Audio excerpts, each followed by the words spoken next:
Hello, hello. It is your favorite Mexican American in Germany.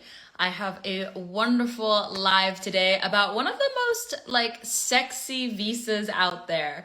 I get a lot of questions about the D7 visa. I've not only found a wonderful woman that has been able to secure her own D7, but I've also found a immigration company that's going to come on the live and actually work alongside my Move Abroad Masterclass to make sure that my community is being supported when it comes to this in specific visa and specific. Um, Moving abroad is accessible if you know how to do it, which is why we have Wander Onwards and which is why we're talking here. Hi. Hi, how are you?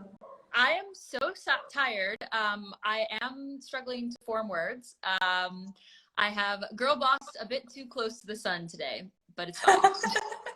That's my new favorite saying. I'm just gonna say that every time I'm just unsure of what I'm actually doing. I'm like a girl boss too close to the sun. Exactly. I'm glad you're like a fellow TikToker as well, because most adults were like, "What?" No, it's so much fun. I love TikTok. I am not afraid to admit it. Yeah, me either, girl. Well, thank you so much for being here to talk about the D7 Portuguese visa and how you have relocated your life. Could you tell everyone what your name is, what your handle is, and what you do? Yeah, hi everybody. My name is McKenna Green. My Instagram handle is Mac on the Map. I'm originally from California, just like you. I'm from Northern California, over by San Francisco, and I currently live in Lisbon, Portugal. I've lived here for exactly a week tomorrow. Or a week, sorry, a month tomorrow. A month. Okay, new blood. Well, welcome to the continent. We're so happy to have you and your tax money here. Tell me a little bit about what led you to seek out ways to move to Portugal. Yeah, so I was working in corporate. I graduated about 2 years ago and worked in corporate, and it was good for a while, but I wanted to have something that allowed me to be able to travel more. And I studied abroad back in university, so I wanted to live abroad again. I knew that was something I really wanted to do. So I wanted to originally find a job abroad and move, but it seemed to be hard, especially with COVID and everything. So I decided to find somewhere that allows me to work remotely and have my remote job and still be able to enjoy living there. And so that narrowed it down to basically one other country in Europe and then Portugal. So, and I knew right away, I was like, okay, Portugal is going to be the place I'm going to go because I've heard it's just so beautiful. I actually had never been here before I came, which people think is absolutely nuts. Yeah. That's kind of how I roll. I've done it before. So I was like, okay, like everyone I knew who's gone has said it was the most incredible country. And I was like, okay, let's just take the jump and see what happens. So, and I'm loving it so far. It is just an incredible place. The people are so kind and it's beautiful. And I feel like I've barely even seen the country and I'm already loving it. So I'm excited to see more of it and get to meet more people and just, continue to live life here. Well, that was a pretty boss thing that you did there. You were like, I want to do this thing, so I'm going to take charge of my life. How was the visa process for you? Were you intimidated? Was it confusing? I was a bit intimidated. I started looking into it and was just like, okay, this requires more than I think. And I think I say that, but I think moving forward, because I did it during COVID, which I think makes it a little bit more difficult. So for the visa, you have to have a bank account and you have to have a NIF number and you have to have a lease, which those three are kind of difficult to get when you're not in the country itself. So that was a little bit difficult. The lease was probably one of the more difficult because you have to have it. It was like a 2 to 3 month lead time between applying and hearing if you got the lease and being able to move, basically. So I had to find a landlord who was willing to basically have a place and wait 2 months to start my lease. So I didn't have to pay for 2 months in between. But I know that's a lot easier. I've been told by people who did this, a year ago, 2 years ago, before COVID actually became a thing, that they came over here on a discovery trip, got their Mm, lease, got their bank account, and it was like smooth sailing. So that was a little bit more difficult being in the US, yeah. 5,000 plus miles away and Mm, having to do all this. So I actually hired a lawyer. hmm. I'm in a group on Facebook that has been really helpful for Americans moving to Portugal. So that has been like my lifeline. Everyone who's moved will tell you it's the best group. Mm, And so this lawyer was recommended there, and she helped me get my tax number, helped me open my bank account, and gave me advice on how to do my lease. So it was a little bit more pricey than what people normally pay because they normally just go over and do it themselves. mm. But I was working full time at the time that I was applying, so her doing it all for me made it that much easier and definitely was worth the money. Yeah, I think a lawyer is a great like peace of mind tool, especially when there's like so much chaos. I probably would have gone the same route if I was trying to move during a pandemic and I'd never been to the country. Sometimes it's okay to ask for help, guys. I think we forget that. Could you explain to everyone what the D7 visa is? Yeah, absolutely. So essentially, it's a visa that allows you to live in Portugal if you make a certain passive income, which they keep that very broad. It originally was a retirement visa. So if Mm, people were making retirement income, they could live here, right? And retirement visas are almost everywhere. But when they open this up basically to be no age. They just wanted to bring more people in. So this opened it up to digital nomads. This opened it up to people who have like Airbnbs, properties, investments. So essentially, in like the shorter terms, you have to make 600 euros a month, mm, 7,200 euros a year minimum. And any savings or anything like that can also be used in lieu of that monthly income, but that can be mm, anything from retirement, if you work a remote job like I do, if you have investments, if you have real estate rentals that you make money on, basically anything, they will take that and just know that you're going to be able to survive in the country and they will mm, grant you a visa. So it's a 4-month visa for the initial when you get it in the United States. And then when you come mm, to Portugal, they give you a date to go to SEF, which is their immigration.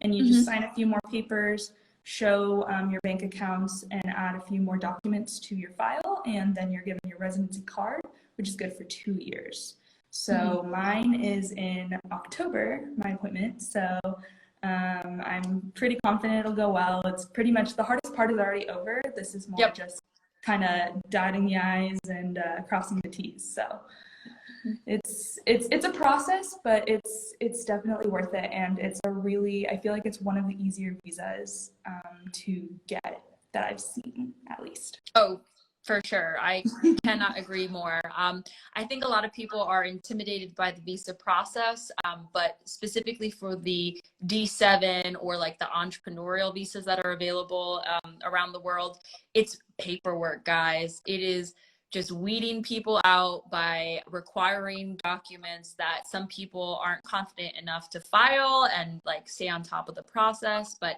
if you are willing to do the work, there's a huge benefit to your career, your dreams, whatever it is that you want to make happen for yourself. Um, Exactly. so you mentioned that you're a remote worker. How do you balance the time zones, the split in geolocation? How's that been for you? Yeah, it's been good. I've gotten pretty much centered now. I have a great employer. She works, so I used to work in tourism, so I work now in tourism with her, doing contract work. And she is amazing. She's been so understanding of the time difference and, Mm, my schedule, and also when I want to travel and, do all the other things that come with living in Europe.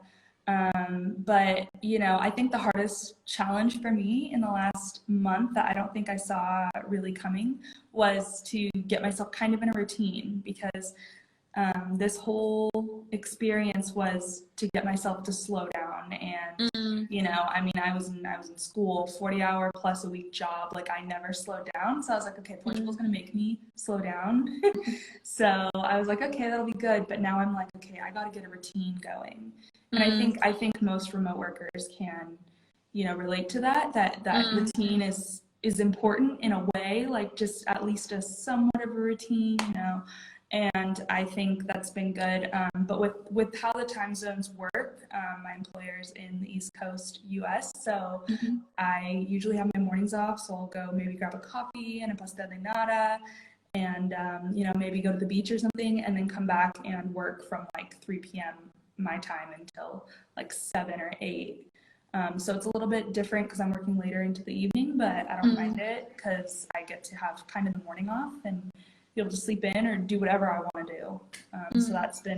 that's been good, but it definitely is a change. Yeah, I'm kind of in a similar boat. So I'm actually on a remote contract now. Oh, And awesome.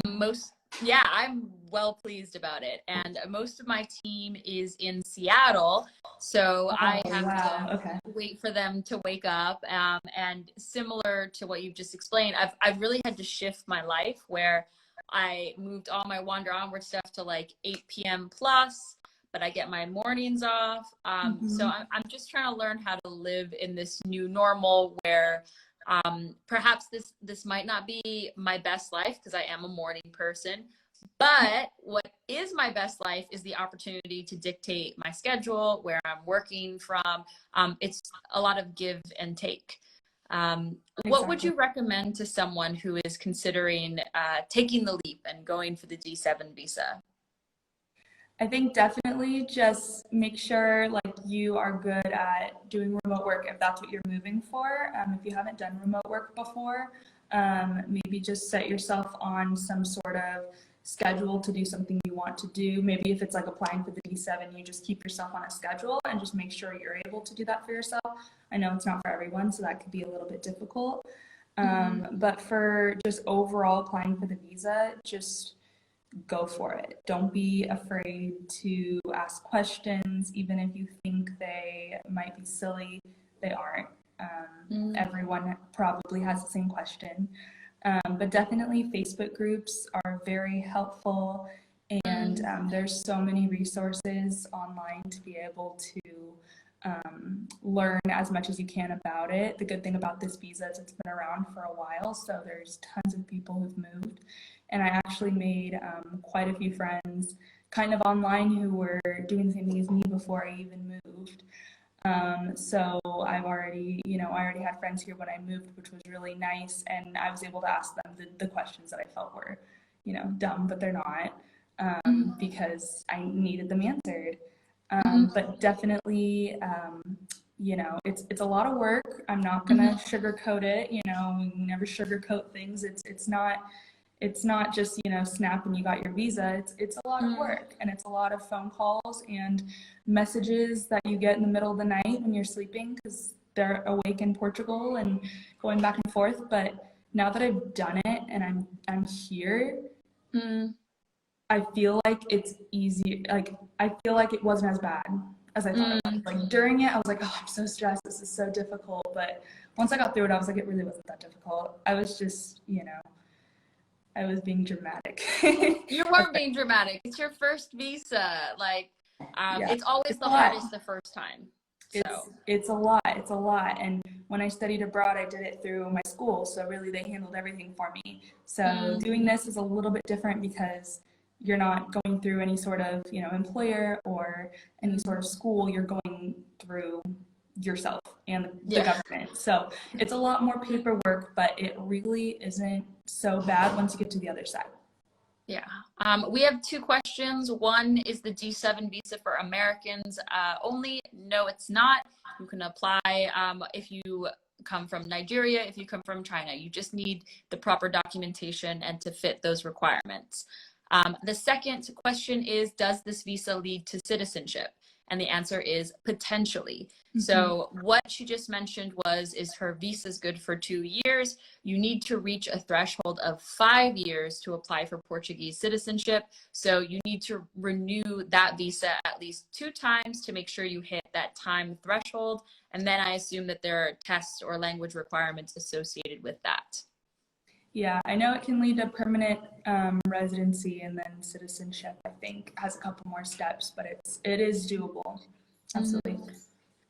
What is your health insurance situation like? Someone asked. Oh yeah, that's a good question.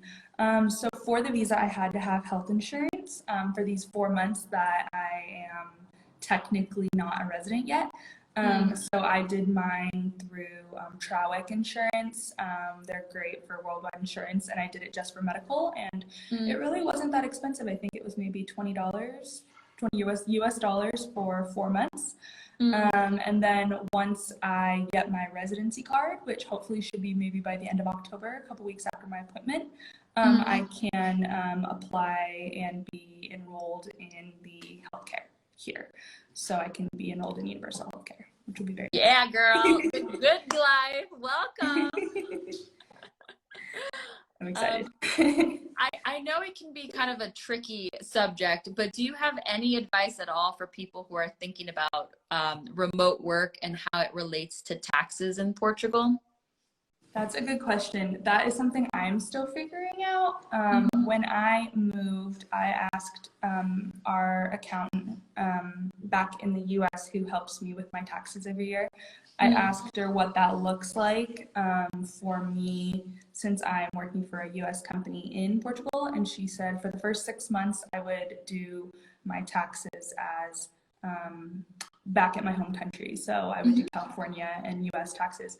But then from there, there's options for me. And I know there's quite a few options that Portugal offers for people on this visa.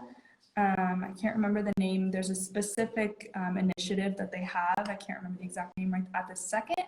But I know they offer options for people here. And then I know there's options in the US as well to kind of help you balance both of those. But it is a bit of a limbo because you're working for a US company, but you're living and, you know, building expenses here in Portugal. So it is a little bit, you know, difficult, but anyone who is doing something like this, I definitely recommend talking to a tax professional to figure out what works best.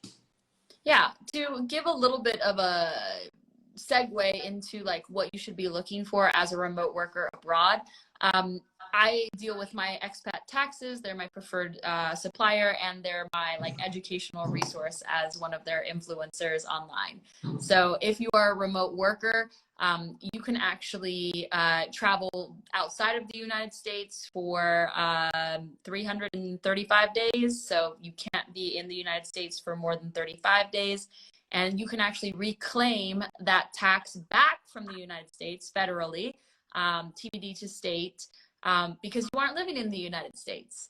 But likewise, there's kind of a double-edged sword. If you change your residency to a new country, they don't care that your LLC is based in the United States. They don't see that as a separate entity, a separate country. If you're in a new country for longer than 6 months at the very maximum, they're going to expect you to pay taxes locally. So my LLC in the United States pays taxes to the German system. And then I let America know, hey, America, I've paid all my taxes here. It was more than what I would have paid back at home, thanks to the Foreign Earned Exclusion Act and the foreign tax credits, I believe they're called. I don't owe anything to America. So that is the starting point for how taxes work, guys. Please check out the link in my bio for a full article about that with my affiliate link to my Expat taxes, because they know everything and more. Wow, that's amazing. I'm gonna have to look at that too. Yeah, girl. Really good to know. This is not my first rodeo. I have been in so much shit in the past, and 2022 is going to be the first year that all of my taxes and like finances are streamlined, which is so beautiful for me, because I have assets in 3 different countries, which is a huge problem. And just that support for expats just isn't out there so publicly and so obviously. And that's what we're trying to do on our channels, like let people know what the resources are. Yeah, that's amazing that you have that resource for everybody here. Wow. I'm trying, girl. What does your family think about your move to Portugal? Oh my gosh. Well, they hope I'll come back after 2 years. That's what they're hoping. Um, Hi, mom and dad, if you're watching. Yeah, 2 years. No, but they were, they knew this is something I wanted to do for a long time, and of course they miss me and wish they were here, but they know that this is something I really have been wanting to do for a long time, and they knew that there wasn't really much they could do to stop me. So they are very supportive and tell everybody they can talk to that I live in Portugal. So they're very excited, and they're actually planning to come out here in October. They're going to Italy and Greece, hopefully with COVID and everything, we'll see. But I'm going to go out and meet them. So I get to see them already, which is really exciting. That is so exciting. So are they thinking that since you've done it, maybe they could do something similar? I know it's kind of like a domino effect. Once you see someone that you love and know and is a real person do something like this, then you think like maybe I can too. Yeah, I'm working on them. They're like, no, we're gonna stay in California. I'm like, okay. But I have a lot of family, outside family and friends, who have reached out to me who want to do it. A lot of my close friends are like, okay, in a couple years, I'm coming out there too. So I feel like you're right. Like once you see somebody that go through it and knows the ropes, it makes it a little bit more attainable for you. So it's definitely, I mean, I would love for my family to move out to Europe. I think they would love it. My parents retire in, I think, 10 years. So maybe retirement could be something for them. But I know a lot of my outside family and friends want to do this. So I'm definitely willing to show them the ropes and help them any way I can. Mm-hmm. What was finding an apartment like in Portugal when you were overseas? It was difficult. I found our apartment on Facebook, actually. Nice. There's quite a few groups that are like Lisbon flats or Lisbon apartments, expat living, co-living. There's all kinds of groups out there. So I added a few different groups, and I was able to find this gal who had a beautiful apartment in central Lisbon, and I was able to secure it and get a roommate. My roommate's from France. She's hiding in her room right now. But we found each other on Facebook and we're just like, okay, let's do it. So we got a 2-bed, 2-bath apartment here in central Lisbon. But there are other websites that are good for this. Like there's one called Flatio, like flat with an IO after, or Idealista are both really good. I don't know if those are outside of Portugal too, but those both are furnished apartments, which was really, really nice to move into a fully furnished apartment. So we didn't have to think about buying furniture or bringing a bunch of stuff with us. And it's been really good for both of us to have everything we needed, including everything in the kitchen and everything like that. So we got really, really lucky with her, and she was also willing to put a clause into our lease saying that if we got denied for our visas, that we could get out of the lease, which is kind of rare, I feel like. Yeah. A lot of landlords won't do that. So she's really, really flexible in that way, and it's been a great experience. So I think Facebook groups, I mean, I preach it until I'm blue in the face. Yeah. Facebook for everything to meet the people you want to meet. So for housing, definitely works too. Or even just finding a room in somebody's place that they already have a lease in is very attainable there as well. I bet. What was opening a bank account like in a foreign country? That was one of the more difficult things to do. So my lawyer got it started. She gave me my NIF number, which is like your fiscal number, tax number, kind of a little bit of everything, kind of like Social Security, I guess, in a way. So once I got that from her, she started off with getting me in contact with the banker at the bank that I'm with, and he sent me all the paperwork, and I had to go and get everything notarized. So I'm hoping that maybe it'll be easier. I know people have done video chats to sign everything, but I had to go get a notary to watch me sign all these signatures, which was a little bit pricey. And then from there, I scanned it over. Hi, this is my roommate. I scanned it over and then I shipped it over to Portugal. And then it took, probably from start to finish, it took about a month to get it all done. So definitely for anyone who's wanting to do this, be sure you give yourself plenty of time to do this whole process, because there's people I've seen who have somehow been able to get it all done in like less than a month. Like they're like, oh, my flight to Portugal is in 3 weeks and I'm just starting. I'm like, good luck. I hope that works out for you, because everything, especially being in California, that's 8 hours difference. So basically when they're awake, I'm asleep, and vice versa. So they'll respond to my email, I'll respond to their email. The next morning they'll respond to my email, and so on. So 3 or 4 emails takes a couple days. So that definitely made it a little more difficult, but we were able to get it done and open the account, and then I was able to move my funds over before my appointment, because for the appointment we have to show that we have funds in the account ready to go, so we can use them in Portugal. Yep. I think the requirement in the bank account you mentioned, it was like 7,000 something, or was that your income that you needed per year? Yeah, so that's the income per year. But they recommend putting that in the account already. It makes it look better. The bare minimum is the 7,200 euros a year. I put in a little bit more than that in euros, and then proved that I made that much in remote work as well.